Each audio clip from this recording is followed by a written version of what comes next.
Apa kabar pendengar dimanapun berada mengenai kerangka ekonomi makro dan kebijakan fiskal tahun 2021 yang telah disampaikan oleh pemerintah melalui Menteri Keuangan pada sidang paripurna DPR tanggal 12 Mei 2020. Asumsi makro 2021 dengan proyeksi pertumbuhan ekonomi 4,5 sampai 5,5%. Asumsi inflasi 2,0 sampai 4,0. Asumsi nilai tukar rupiah 14.900.000 rupiah. Serta harga minyak mentah di kisaran 40 sampai 50 dolar Amerika per barel. Kami menilai bahwa apa yang disampaikan pemerintah itu sangat optimis, bahkan sungguh optimis. Kenapa demikian? Karena kita tahu kontraksi ekonomi akibat COVID-19 masih terus berlangsung sampai hari ini. Dan kita belum tahu kapan kita bisa pastikan kesehatan akan berhenti di kuartal ketiga atau kuartal keempat 2020 tahun ini. Ataukah masih lanjut di kuartal pertama tahun depan? Semua itu tergantung konsistensi pemerintah dalam menjalankan kebijakan dan kesadaran masyarakat dalam mematuhi kebijakan pemerintah. Kita kembali ke asumsi pertumbuhan ekonomi 4,5% sampai 5,5% tahun depan. Berarti Indonesia tidak lagi berada pada situasi kegentingan yang memaksa.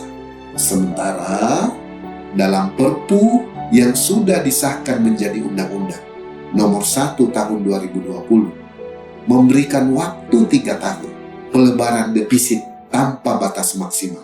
Artinya apa? Di dalam Perpu, di dalam undang-undang yang sudah disahkan itu, jelas dasar keluarnya itu adalah kegentingan yang memaksa. Berarti ada ketidaksinkronisasi antara roadmap kebijakan regulasi pemerintah dengan asumsi pemerintah terhadap kerangka makroekonomi dan kebijakan fiskal tahun depan.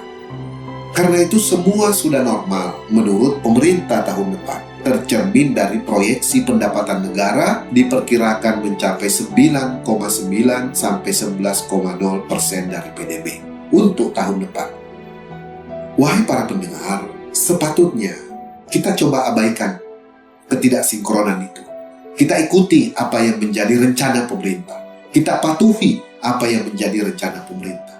Apa sih sebetulnya yang prioritas dalam kerangka pemulihan ekonomi nasional? Kalau kita dengar, pemerintah ingin menyalurkan penguatan likuiditas kepada perbankan. Pemerintah ingin menyuntikkan dana sebagai penyertaan modal negara ke BUMN. Alangkah ironisnya, kita tahu bahwa sektor UMKM, sektor informal, penjual bakso, pedagang asongan, pedagang kaki lima, warteg, dan sektor-sektor usaha ultramikro lainnya yang paling terdampak dari COVID-19 ini yang seharusnya menjadi objek utama di dalam pemulihan ekonomi nasional. Karena itu bukan hanya memberikan pemotongan atau penundaan bunga dan pembayaran pokok kredit mereka para debitur UMKM, tetapi perlu ada skema pembiayaan modal kerja baru buat UMKM dan sektor-sektor informal lain dengan skema bunga 0%. Kenapa? Karena sektor UMKM dan sektor informal inilah yang paling banyak menyerap lapangan pekerjaan kita. Dan ini faktor yang paling cepat bisa menggerakkan sektor real. Inilah pesan kita kali ini untuk kita renungkan. Terima kasih.